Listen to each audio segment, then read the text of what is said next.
যার আমল দেখে আল্লাহ রাব্বুল আলামিন হাসেন, আল্লাহ রাব্বুল আলামিন তাকে অবশ্যই জান্নাত দেন এবং জাহান্নাম থেকে মুক্ত ঘোষণা করেন।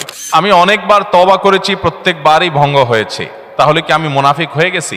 বিভিন্ন এলাকায় অসুখ বিসুখ যাতে কম হয়, বার্ষিক সিন্নি, খোদাই সিন্নি, মহররমের সিন্নি নামে বিভিন্ন সিন্নি করা হয়। এগুলো করা কতটুকু বৈধ? মহিলাদের জন্য তালিম জায়েজ জানি, কিন্তু বর্তমানে মহিলারা যে সন্তান সংসার রেখে 2-3 দিনের জন্য তালিমে চলে যায় দূর দূরান্তে, এটা ইসলামের দৃষ্টিতে কতটুকু বৈধ?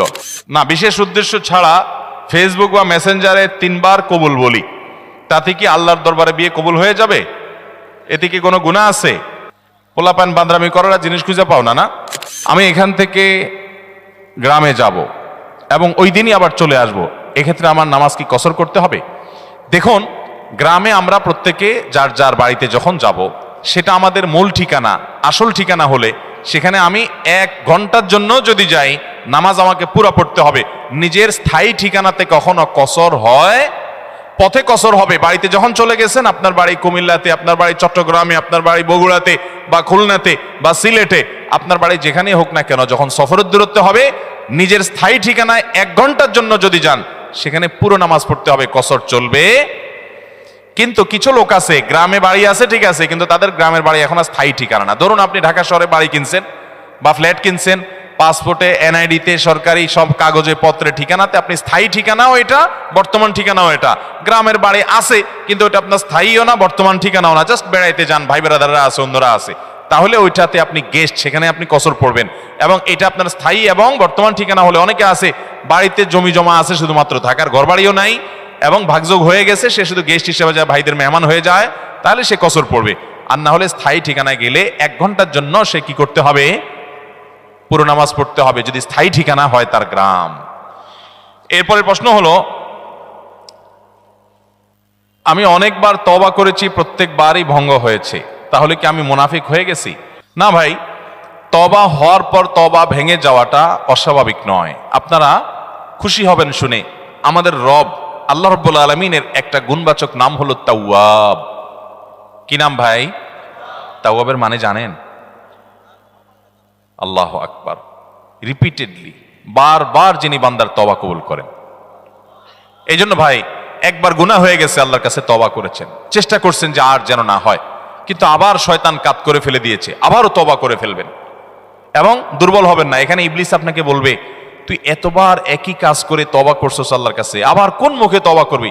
থাক, বাদ দে। আপনার তওবা থেকে দূরে সরাবে। এটা হলো শয়তানের সবচেয়ে বড় অস্ত্র। কখনো নিরাশ হওয়া যাবে না। তওবা আগের বারের চাইতে পরের বারটা আরো স্ট্রং করবেন, যে ঠিক আছে আগের বারটা তওবা আমি দুর্বল ছিল, এটাকে আরো স্ট্রং করব, চেষ্টা করবো না ইনশাআল্লাহ।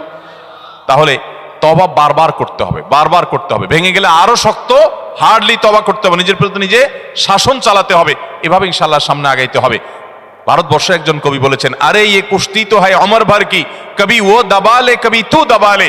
ইবলিসের সাথে তোমার এই লড়াই তো সারা জীবনের। কখনো ইবলিস তোমাকে কাত করে ফেলে দিবে, তোমার দ্বারা গুনাহ করায় ফেলবে, আবার কখনো চোখের পানি ফেলে কেঁদে কেটে আল্লাহর কাছে একান্তে।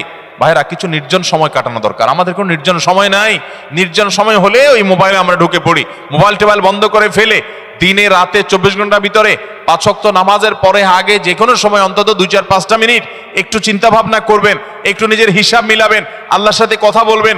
আজকে একটা গুনাহ হয়ে গেছে, আজকে একটা কাস্টমার মহিলা আসছে, তার সৌন্দর্য দেখে তাকে নিয়ে বাজে চিন্তা জল্পনা কল্পনা করেছি, নোংরামি করেছেন, গুনাহ কাজ করেছেন। কোনো কাস্টমার এসেছে, তার সাথে ফাঁকি ঝুঁকি দিয়েছেন, 2 নাম্বারই করেছেন, মিথ্যা কথা বলেছেন, কিনা দর এত আছে বলেছেন, আসলে এত আসে নাই।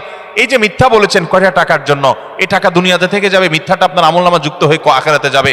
এইসব কথা চিন্তা করে আল্লাহর কাছে চোখের পানি ফেলে একান্তে, আল্লাহ করে ফেলেছি আজকে শয়তানের পালায় পড়ে, আল্লাহ খেয়াল ছিল না, আপনি মাফ করে দেন।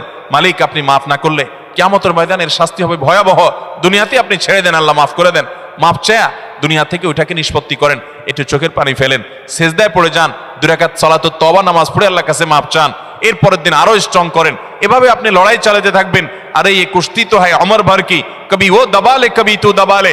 শয়তান গুনাহ কমা আপনার দ্বারা করায় সে জিতে যাবে, আর আপনি তওবা করে চোখের পানি ফেলে গুনাহ মাফ করিয়ে তারপরে আপনি শয়তানের উপরে জিতে যাবেন। তওবা করতে থাকবো তো ইনশাআল্লাহ।